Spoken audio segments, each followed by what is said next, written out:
ನರ ಮತ್ತು ನಾರಾಯಣ ಎನ್ನುವ ಅವಳಿ ಪರ್ವತಗಳ ನಡುವೆ ನೆಲೆ ನಿಂತಿದೆ ಈ ಅದ್ಭುತ ದೇವಾಲಯ. ಈ ದೇವಾಲಯವನ್ನ ಕೇವಲ 6 ತಿಂಗಳು ಮಾತ್ರ ತೆರೆಯುತ್ತಾರೆ. ಇದೇ ಗುಹೆಯಲ್ಲಿ ಶಿವನು ತನ್ನ ಪತ್ನಿ ಪಾರ್ವತಿಗೆ ಅಮರತ್ವದ ರಹಸ್ಯವನ್ನು ತಿಳಿಸಿದ್ದನು. ಪಾಂಡವರು ತಮ್ಮ ಪಾಪಕ್ಕೆ ಪ್ರಾಯಶ್ಚಿತ್ತವನ್ನು ಕಂಡುಹಿಡಿಯಲು ಶಿವನಲ್ಲಿ ಇಲ್ಲಿ ಕಠಿಣ ತಪಸ್ಸನ್ನು ಮಾಡಿದ್ದರು. ಇಲ್ಲಿಯೇ ಶಿವನು ನಂದಿಯ ರೂಪವನ್ನು ಧರಿಸಿ ಮಾಯವಾಗಿದ್ದನು ಎಂದು ನಂಬಲಾಗುತ್ತದೆ. ಹಾಗಾದ್ರೆ ಈ ದೇವಸ್ಥಾನಗಳು ಎಲ್ಲಿವೆ, ಅದರ ಮಹತ್ವವೇನು, ಅದರ ಅಚ್ಚರಿಗಳೇನು, ಅದರ ಕುತೂಹಲತೆಗಳೇನು, ಈ ಎಲ್ಲ ಮಾಹಿತಿಯನ್ನ ಈ ವಿಡಿಯೋದಲ್ಲಿ ನಿಮಗೆ ಕೊಡ್ತಾ ಇದ್ದೀನಿ. ಒಂದು ವೇಳೆ ನೀವು ಈ ಚಾನಲ್ ಅನ್ನ ಇನ್ನೂ ಸಬ್ಸ್ಕ್ರೈಬ್ ಮಾಡದೇ ಇದ್ರೆ ದಯವಿಟ್ಟು ಈಗಲೇ ಸಬ್ಸ್ಕ್ರೈಬ್ ಮಾಡಿ, ಜೊತೆಗೆ ಬೆಲ್ ಐಕನ್ ಕೂಡ ಪ್ರೆಸ್ ಮಾಡಿ. ನಮಸ್ಕಾರ ಸ್ನೇಹಿತರೆ, ಫೋಕಸ್ ಯೂಟ್ಯೂಬ್ ಕನ್ನಡ ಚಾನೆಲ್ಗೆ ಸ್ವಾಗತ ಸುಸ್ವಾಗತ. ಭವ್ಯವಾದ ಹಿಮಾಲಯವು ಭೂಮಿಯ ಮೇಲಿನ ಅತ್ಯಂತ ಆಕರ್ಷಕ ಹಾಗೂ ಎತ್ತರದ ಪರ್ವತ ಶ್ರೇಣಿಗಳಾಗಿವೆ. ಭಾರತ, ನೇಪಾಳ್, ಟಿಬೆಟ್ ಹಾಗೂ ಭೂತಾನ್ ಸೇರಿದಂತೆ ಅನೇಕ ಪ್ರದೇಶಗಳ ಜನರಿಗೆ ಇದು ಕೇವಲ ಭವ್ಯವಾದ ಪರ್ವತ ಮಾತ್ರವಲ್ಲ, ಇದೊಂದು ಪವಿತ್ರ ಪರ್ವತ ಕೂಡ ಆಗಿದೆ. ಪ್ರಾಚೀನ ಕಾಲದಿಂದಲೂ ಹಿಮಾಲಯವನ್ನ ದೇವರುಗಳ ವಾಸಸ್ಥಾನವೆಂದು ಪೂಜಿಸಿಕೊಂಡು ಬರಲಾಗುತ್ತಿದೆ. ಹಿಮಾಲಯದ ಶಿಖರದಲ್ಲಿ ನಾವು ಹಲವಾರು ದೇವಾಲಯಗಳನ್ನ ಕಾಣಬಹುದು. ಈ ದೇವಾಲಯಗಳಲ್ಲಿ ಹೆಚ್ಚಿನ ದೇವಾಲಯಗಳು ಹಿಂದೂ ಸಂಸ್ಕೃತಿಯನ್ನ ಸಾರಿ ಹೇಳುತ್ತವೆ ಹಾಗೂ ಹಲವಾರು ಮಹಾಕಾವ್ಯಗಳಲ್ಲಿ ನಿಕಟ ಸಂಬಂಧ ಹೊಂದಿದೆ ಎಂದು ಬರೆಯಲಾಗಿದೆ. ಹಾಗಾದ್ರೆ ಆ ಪುಣ್ಯಕ್ಷೇತ್ರಗಳು ಯಾವುವು, ಎಲ್ಲಿವೆ, ಹೇಗಿವೆ ಅನ್ನೋದನ್ನ ಈ ವಿಡಿಯೋದಲ್ಲಿ ಒಂದೊಂದೇ ಹೇಳ್ತಾ ಹೋಗ್ತಾ ಇದ್ದೀನಿ. ಅದರಲ್ಲಿ ಮೊಟ್ಟ ಮೊದಲದಾಗಿ ಬದ್ರಿನಾಥ್ ದೇವಾಲಯವು ಉತ್ತರಾಖಂಡ ರಾಜ್ಯದಲ್ಲಿದೆ. ನರ ಮತ್ತು ನಾರಾಯಣ ಎನ್ನುವ ಅವಳಿ ಪರ್ವತಗಳ ನಡುವೆ ನೆಲೆಗೊಂಡಿರುವ ಈ ದೇವಾಲಯವನ್ನು ಭೇಟಿ ನೀಡಲು ಪ್ರತಿ ವರ್ಷ ಭಕ್ತರು ಪವಿತ್ರ ಬದ್ರಿನಾಥ ತೀರ್ಥಯಾತ್ರೆಯನ್ನು ಕೈಗೊಳ್ಳುತ್ತಾರೆ. ಈ ಯಾತ್ರೆಯನ್ನು ಕೈಗೊಳ್ಳುವುದರಿಂದ ಮೋಕ್ಷ ಪ್ರಾಪ್ತಿಯಾಗುತ್ತದೆ ಹಾಗೂ ಆ ವ್ಯಕ್ತಿಗೆ ಸ್ವರ್ಗ ಪ್ರಾಪ್ತಿಯಾಗುತ್ತದೆ ಎಂದು ಹಿಂದೂ ಧರ್ಮಗ್ರಂಥಗಳಲ್ಲಿ ಉಲ್ಲೇಖಿಸಲಾಗಿದೆ. ಈ ಸುಂದರವಾದ ದೇವಾಲಯವು ಸಮುದ್ರ ಮಟ್ಟಕ್ಕಿಂತ ಸುಮಾರು 10,250 ಅಡಿ ಎತ್ತರದಲ್ಲಿದೆ ಮತ್ತು ಸುತ್ತಮುತ್ತಲಿನ ನೈಸರ್ಗಿಕ ಸೌಂದರ್ಯವು ಮನಸ್ಸಿಗೆ ಶಾಂತಿಯನ್ನು, ಸಮಾಧಾನವನ್ನು ಹಾಗೂ ಸ್ವರ್ಗದಂತಹ ಅನುಭವವನ್ನು ನೀಡುತ್ತವೆ. ಹಿಮಾಲಯನ್ ಪ್ರದೇಶದ ಹವಾಮಾನ ವೈಪರೀತ್ಯದಿಂದ ಈ ದೇವಾಲಯವನ್ನ ಕೇವಲ 6 ತಿಂಗಳ ಮಾತ್ರ ತೆರೆಯಲಾಗುತ್ತದೆ. ಪ್ರಾಚೀನ ಧಾರ್ಮಿಕ ಗ್ರಂಥಗಳಾದ ವಿಷ್ಣು ಪುರಾಣ ಮತ್ತು ಸ್ಕಂದ ಪುರಾಣಗಳಲ್ಲಿ ಈ ದೇವಾಲಯದ ಕುರಿತು ಉಲ್ಲೇಖಿಸಲಾಗಿದೆ. ಬದ್ರಿನಾಥ ದೇವಾಲಯವು ವಿಶ್ವದ ಅತ್ಯಂತ ಗೌರವಾನ್ವಿತ ದೇವಾಲಯಗಳಲ್ಲಿ ಒಂದು ಎಂದು ನಂಬಲಾಗಿದೆ. ಅಮರನಾಥ ಗುಹೆ ದೇವಾಲಯ. ದಂತಕಥೆಗಳ ಪ್ರಕಾರ ಪರಶಿವನು ಇದೇ ಗುಹೆಯಲ್ಲಿ ತನ್ನ ಪತ್ನಿ ಪಾರ್ವತಿಗೆ ಅಮರತ್ವದ ರಹಸ್ಯವನ್ನು ತಿಳಿಸಿದ್ದರೆಂದು ನಂಬಲಾಗಿದೆ. ಹೀಗಾಗಿ ಈಗಲೂ ಕೂಡ ಶಿವ ಪಾರ್ವತಿಯರು ಇಲ್ಲಿ ವಾಸಿಸುತ್ತಿದ್ದಾರೆ ಎನ್ನುವ ಅಪಾರವಾದ ನಂಬಿಕೆ ಇದೆ. ಅಮರನಾಥ ಗುಹೆಯಲ್ಲಿರುವ ಹಿಮಲಿಂಗವು ಚಳಿಗಾಲದ ಸಮಯದಲ್ಲಿ ಸಂಪೂರ್ಣವಾಗಿ ಹಿಮದಿಂದ ಆವೃತವಾಗಿರುತ್ತದೆ.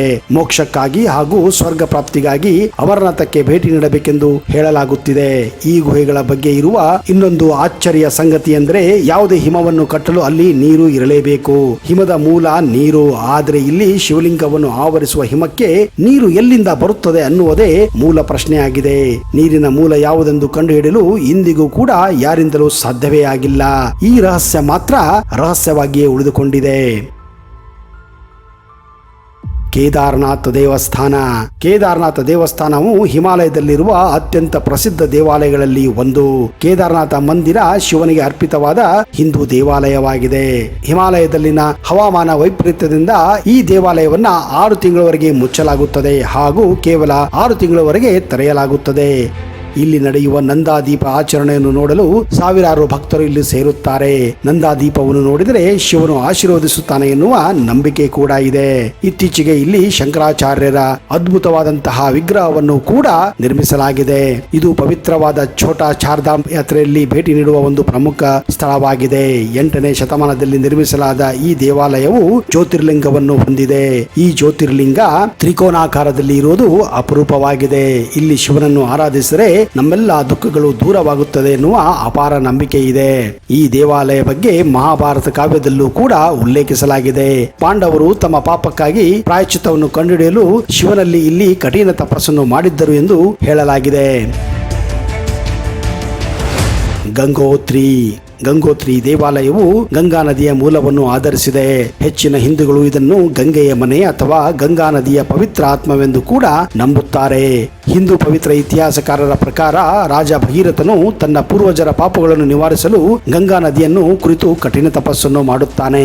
ಆಗ ಗಂಗೆಯು ಆತನ ಪೂರ್ವಜರ ಆತ್ಮಕ್ಕೆ ಶಾಂತಿಯನ್ನು ಹಾಗೂ ಮೋಕ್ಷವನ್ನು ನೀಡಲು ನದಿಯ ರೂಪವನ್ನು ತಾಳಿ ಭೂಮಿಗೆ ಇಳಿಯುತ್ತಾಳೆ. ಯಮುನೋತ್ರಿ ದೇವಾಲಯವು ಯಮುನಾ ನದಿಯ ಎಡದಂಡೆಯಲ್ಲಿದೆ. ಈ ದೇವಾಲಯವನ್ನು ಯಮುನೋತ್ರಿ ಎಂದೇ ಕರೆಯಲಾಗುತ್ತದೆ. ಇಲ್ಲಿ 2 ಕುಂಡಗಳಿವೆ. ಒಂದು ಸೂರ್ಯ ಕುಂಡವಾಗಿದ್ದು ಇದು ಕುದಿಯುವ ನೀರಿನ ಕುಂಡವಾಗಿದೆ. ಇಲ್ಲಿ ಭಕ್ತರು ಅನ್ನವನ್ನು ತೆಗೆದುಕೊಂಡು ಗೌರಿ ಕುಂಡ ಎನ್ನುವ ಇನ್ನೊಂದು ಬೆಚ್ಚಗಿನ ಕುಂಡಕ್ಕೆ ವಿಸರ್ಜಿಸುತ್ತಾರೆ.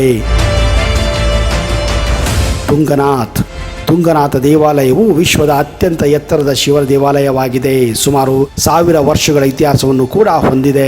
ಉತ್ತರಾಖಂಡ ರುದ್ರಪ್ರಯಾಗ ಜಿಲ್ಲೆಯ ತುಂಗನಾಥ ಪರ್ವತದಲ್ಲಿ ಪಂಚ ಕೇದಾರನಾಥ ದೇವಾಲಯಗಳಲ್ಲಿ ಇದು ಅತ್ಯಂತ ಎತ್ತರವಾದಂತಹ ದೇವಾಲಯ. ದಂತಕಥೆಗಳ ಪ್ರಕಾರ ತುಂಗನಾಥ ದೇವಾಲಯವನ್ನು ಮಹಾಭಾರತಕ್ಕೂ ನಂಟು ಇದೆ ಎಂದು ನಂಬಲಾಗಿದೆ. ಮಹಾಭಾರತದ ಯುದ್ಧ ನಂತರ ಪಾಂಡವರು ತಮ್ಮ ತಪ್ಪಿನ ಪ್ರಾಯಶ್ಚಿತ್ತಕ್ಕಾಗಿ ಕೇದಾರನಾಥದಲ್ಲಿ ಶಿವನ ಅನುಗ್ರಹ ಪಡೆಯಲು ಮುಂದಾಗುತ್ತಾರೆ.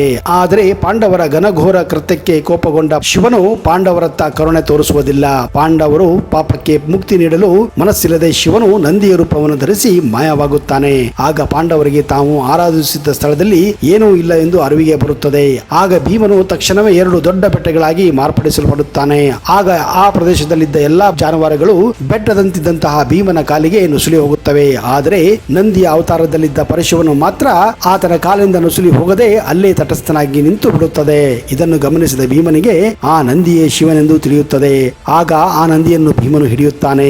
ಭೀಮನ ಕೈಯಿಂದ ನಂದಿಯು ತಪ್ಪಿಸಿಕೊಳ್ಳಲು ರಭಸದಲ್ಲಿ ನಂದಿಯು ದುಬ್ಬ ಕೇದಾರನಾಥದಲ್ಲಿ ಉಳಿಯುತ್ತದೆ ಮತ್ತು ನಂದಿಯ ಭಾಗಗಳು ತುಂಗನಾಥ ಕ್ಷೇತ್ರದಲ್ಲಿ ಉಳಿದು ಬಿಡುತ್ತದೆ. ಆದ್ದರಿಂದಲೇ ಈ ಕ್ಷೇತ್ರವು ಅತ್ಯಂತ ಪವಿತ್ರ ಎನಿಸಿದೆ.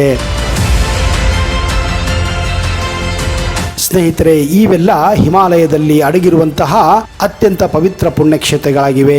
ಈ ದೇವಾಲಯಗಳನ್ನು ನೋಡಲು ಸೂಕ್ತ ಸಮಯ ಏಪ್ರಿಲ್ನಿಂದ ಜೂನ್ ವರೆಗೆ ಆಗಿದೆ. ಈ ಸಂದರ್ಭದಲ್ಲಿ ಚಾರ್ಧಾಮ್ ಯಾತ್ರೆಯನ್ನು ಕೂಡ ಭಕ್ತಾದಿಗಳು ಕೈಗೊಳ್ಳುತ್ತಾರೆ. ಆ ಸಂದರ್ಭದಲ್ಲಿ ಈ ಎಲ್ಲ ದೇವಸ್ಥಾನಗಳನ್ನು ನೋಡಿ ಮೋಕ್ಷವನ್ನು ಪಡೆಯಬಹುದೆಂದು ನಾವು ಕೂಡ ಹೇಳುತ್ತೇವೆ. ಈ ಎಲ್ಲ ದೇವಸ್ಥಾನಗಳಿಗೆ ಭೇಟಿ ಕೊಟ್ಟು ಮೋಕ್ಷವನ್ನು ಪಡೆಯಿರಿ ಎಂದು ನಾವು ಕೂಡ ಆಶಿಸುತ್ತೇವೆ. ಅಲ್ಲಿಯವರೆಗೆ ಜೈ ಹಿಂದ್, ಜೈ ಕರ್ನಾಟಕ ಅಂಡ್ ಟೇಕ್ ಕೇರ್.